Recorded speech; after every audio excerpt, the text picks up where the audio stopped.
ನಿನ್ನೆ ದೇವದುರ್ಗ ತಾಲೂಕಿನ ಕಮದಾಳ ಊರಿನಲ್ಲಿ ಏನು ಚಿರತೆ ಪ್ರಕರಣ ಒಂದು ಆಗಿದೆ, ಅದರ ಬಗ್ಗೆ ಎಲ್ಲ ಮೀಡಿಯಾನಲ್ಲಿ ಮತ್ತು ಎಲ್ಲ ಬ್ಯಾಂಗ್ಳೂರಿನಲ್ಲಿ ಕೂಡ ಸುಮಾರು ಚರ್ಚೆ ಆಯಿತು.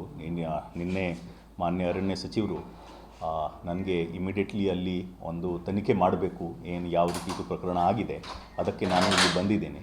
ಇಲ್ಲಿ ಇವತ್ತು ನಾನು ಎಲ್ಲ ಸ್ಟಾಫ್ದು ಸ್ಟೇಟ್ಮೆಂಟಿಂದ ಮತ್ತು ವಿಡಿಯೋಸ್ ಪ್ರಕರಣದಲ್ಲಿ ಏನಾಗಿದೆ ಅದರದ್ದು ವಿಡಿಯೋಸ್ ನೋಡಿದ್ದೀನಿ. ಅದೇ ರೀತಿಯಲ್ಲಿ ಯಾರು ಗಾಯ ಆಗಿದ್ದಾರೆ ಚಿರತೆಯ ದಾಳಿಯಿಂದ ಅವರಿಗೆ ಕೂಡ ಭೇಟಿ ಮಾಡ್ತಾಯಿದ್ದೀನಿ. ಇದು ಆಧಾರದ ಮೇಲೆ ನನ್ನ ರಿಪೋರ್ಟನ್ನು ನಾನು ಮಾಡ್ತೀನಿ. ಇದರಲ್ಲಿ ಯಾವ ಚ್ಯುತಿಯಾಗಿದೆ, ಏನಾದರೂ ನಮ್ಮಿಂದ ತಪ್ಪಾಗಿದೆಯಾ ಅಥವಾ ಅಲ್ಲಿ ಈ ಘಟನೆಗೆ ಸ್ವಲ್ಪ ಬೆಟರ್ ಆಗಿ ಕಂಟ್ರೋಲ್ ಮಾಡ್ಬೋದಾಗಿತ್ತು, ಆ ರೀತಿ ಏನಾದರೂ ಇದ್ದರೆ ನಾನು ಅದೇ ರೀತಿ ನನ್ನ ರಿಪೋರ್ಟನ್ನು ನೋಡ್ತೀನಿ. ಇವಾಗ ಇಲ್ಲಿ ಎಲ್ಲ ಡಾಕ್ಯುಮೆಂಟ್ಸ್, ವಿಡಿಯೋ ಮತ್ತು ಸ್ಟಾಫ್ದು ಮೂಮೆಂಟ್ ರಿಜಿಸ್ಟರ್ ನೋಡಿದಾಗ ಏನು ಕಾಣುತ್ತೆ, ಇಮಿಡಿಯೇಟ್ಲಿ ಅಲ್ಲಿಂದ ಘಟನೆ ಯಾವಾಗ ಆಗಿತ್ತು ಸೂಚನೆ ಬಂದ ತಕ್ಷಣ ಸ್ಟಾಫ್ ಅಲ್ಲಿ ಹೋಗಿದ್ದಾರೆ.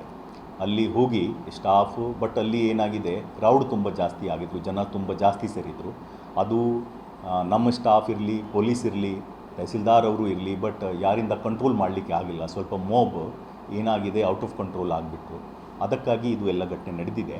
ಇದರಲ್ಲಿ ಇನ್ನು ಮುಂದೆ ಅಂಥ ಘಟನೆ ಯಾವುದು ಆಗಬಾರ್ದು, ಅದಕ್ಕೆ ಏನೇನು ಸ್ಟೆಪ್ಸ್ ನಾವು ತಗೊಳ್ಬೋದು ಅದು ಎಲ್ಲ ನಾವು ನಮ್ಮ ರಿಪೋರ್ಟ್ನಲ್ಲಿ ಅದು ಕೂಡ ಒಂದು ಇರುತ್ತೆ.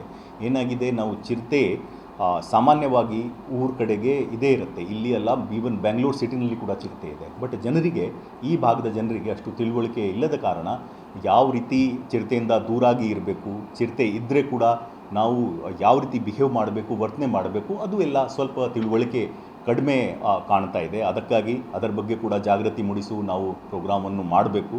ಆಮೇಲೆ ಈ ಘಟನೆ ಏನಾಗಿದೆ, ಚಿರತೆಯನ್ನು ಜನ ಸಾಯಿಸಿದ್ದಾರೆ, ಅದರ ಬಗ್ಗೆ ಕೂಡ ನಾವು ವಿಡಿಯೋಸ್ ನೋಡಿಕೊಂಡು ಒಂದು ರಿಪೋರ್ಟ್ ರೆಡಿ ಮಾಡ್ತೀವಿ.